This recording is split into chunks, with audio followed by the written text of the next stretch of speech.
Hello, I'm Adela, Hi, I'm Oliver. and we are here near the ocean, contemplating the 16 in my case, And the 48 in my case. yes, and preparing our materials about the channel these two gates make together. So, see you soon.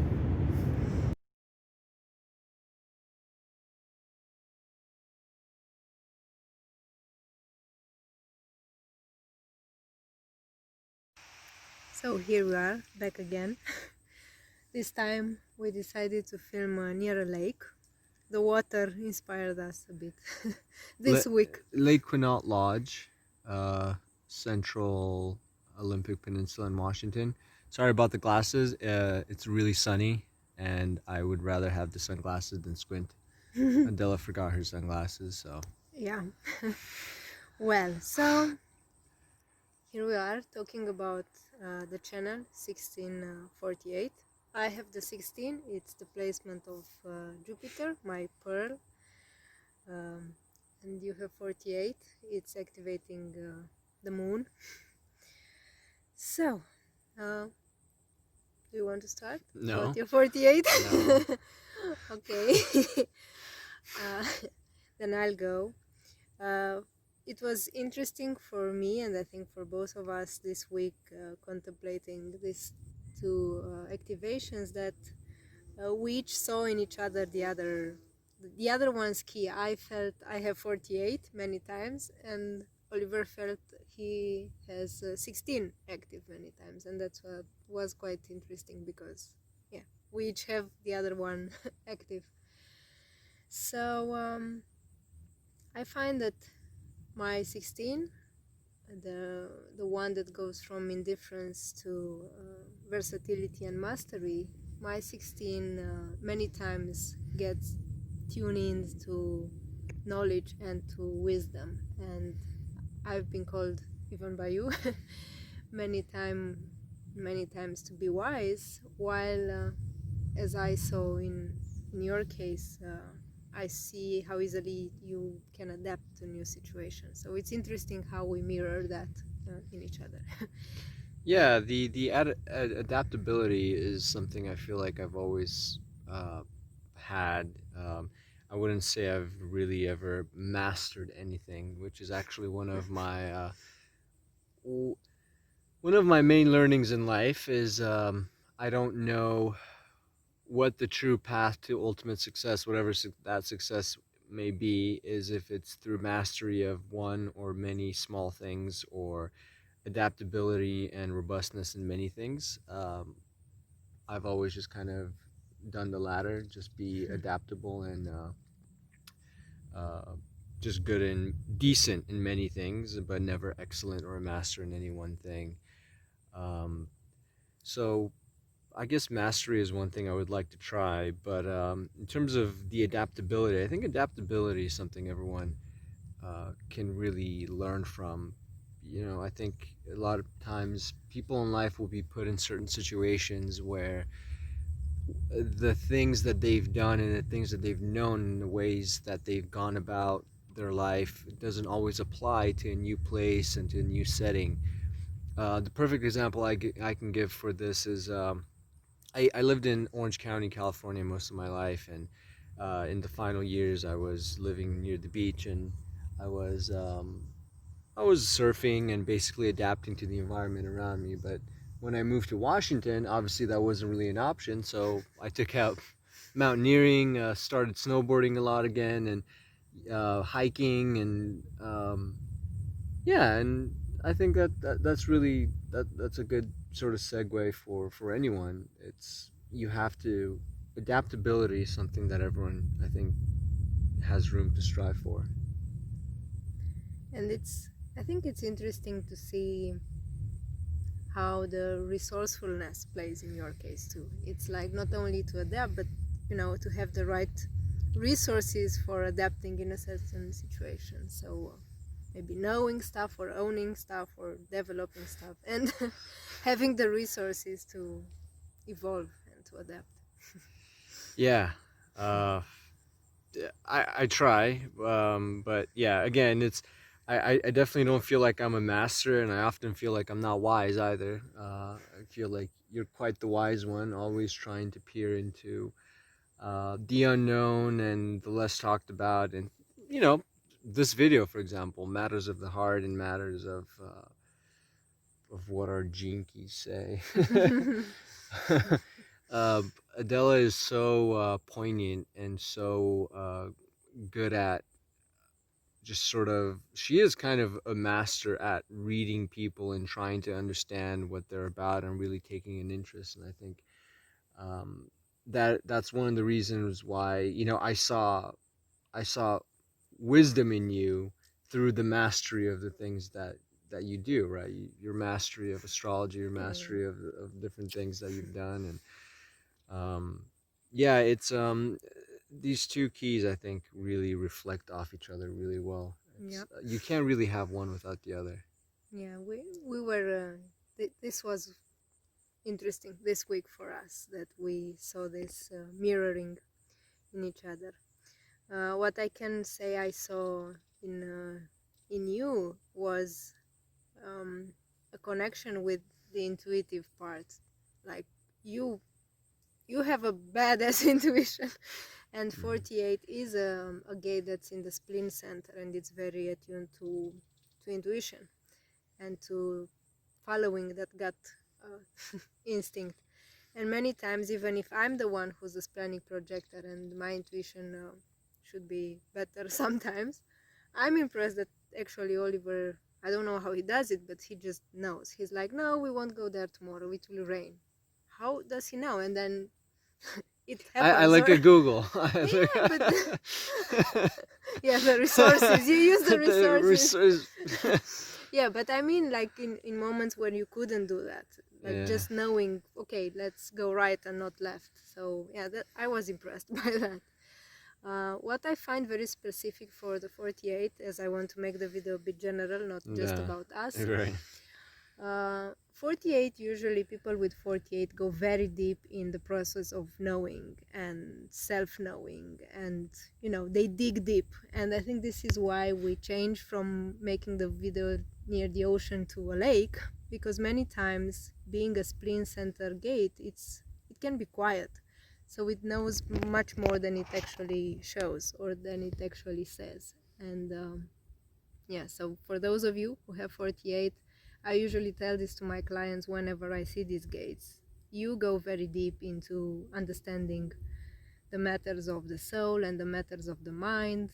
And yeah, as Oliver said, it's interesting, the mirroring. He sees this in me, but I know it's a lot of his energy here. Well, even the shadows mirror each other, right? Yes. Yeah. The shadow of 48 is inadequacy, and I have this feeling of always feeling inadequate, especially when he's moody or something. I feel like, oh, did I do something? Should I be here? And yeah, sometimes you reflect the 16 indifference. Yeah, I'm curious if any of your viewers watching this have experienced that as well. If you have a friend or a family member or a loved one where I guess you do make that channel, we're curious to know if you guys also experienced that sort of mirroring, because I think they're such similar gates in many ways. Like you can't really have one without the other. Um, and one thing I want to say about the mastery and the, which one is the wavelength? The channel, the whole The channel is the channel of the wavelengths. Yeah, I mean, so the channel of the wavelength. I feel like mastery and wisdom really go hand in hand. You can't really be wise unless you've been a master at something. Hmm. And one thing I think builds wisdom is if you have mastery in one thing, I think that allows you to open up to have mastery in other things, because life is full of patterns. You're going to see patterns in everything. You learn how to do one thing really, really well, and the techniques and the learnings you get from that one thing are often can be applied to different things, but primarily the focus and the execution required to become a master in one thing will give you the wisdom to know how to apply that focus and that execution in many other things. Like even if the things are totally unrelated, for example, learning how to focus, which is required in mastery, can be applied to anything. Mm-hmm. I'll give Mm-hmm. an example in weightlifting. When you're lifting a really heavy weight, the amount of focus that you need to not injure yourself and to have the right muscles engaged, it requires an immense focus, and that can really be applied to so many other Mm-hmm. things. That focus, it can't be taught. You have to live it. You have to experience it. And what relating back to the wavelength is once you get in that wavelength of mastering something, once you get on that frequency of understanding how much effort and how much focus and what is really required to master something, then I think wisdom really starts to peek its head. I Mm-hmm. think that's where wisdom starts to come in. So Mm-hmm. Thank you for me having the 16 Jinky, and I already made my own video about it when it was active. For me, the 16 and versatility and mastery came as a, I don't know, being present in the moment and being very relaxed, to be playful in a way, to just play with resources or play with knowledge or play with stuff that it's easy to, yeah, dance with what I know in sometimes. And I feel that this is the channel we make. We both have split definition, and this channel is the one that bridges our chart. Um, but I know some people that have this channel in their own chart, and they are like the kung fu masters that are good at doing anything they want. So if they start cooking, they will very easily explore the resources and the versatility to start cooking and being very good at it. Or they can do art, or they can speak, or it's a very flexible way of attaining mastery. And I really resonated with what Richard said in the contemplation, the mastery of living well. Actually, you just adapt to life and to the rhythm of life. And I think here 16 meets the wisdom of 48, because it's present and it's attuned to the intuitive feelings. And it's also a channel that bridges the spleen, the intuition of the spleen, with the throat center, where 16 lays. And I think it's a lot about um, bringing intuition into words, or bringing wisdom into words. Maybe this is something that happens between us. It's like um, the mastery of one and the wisdom of the other, or the versatility and the resourcefulness. They they have voice. They are, they have a form once the energies get together. At least this is how I felt it. yeah, the mastery of living your best life, I think that's really the essence of everything, right? Is learning how to live a good life, and whatever you master, I think the ultimate mastery is learning how to live your best life. And yeah, by the way, I don't see myself as wise in any regard. I see you as But, wise. um, but you know, it is a journey, as cliche as that sounds. For me, I'll give a perfect example right now. The mastery of living well that I'm learning from Adela, because she always reminds me to not be anxious and to be present and to take my time and to like just to be in the moment.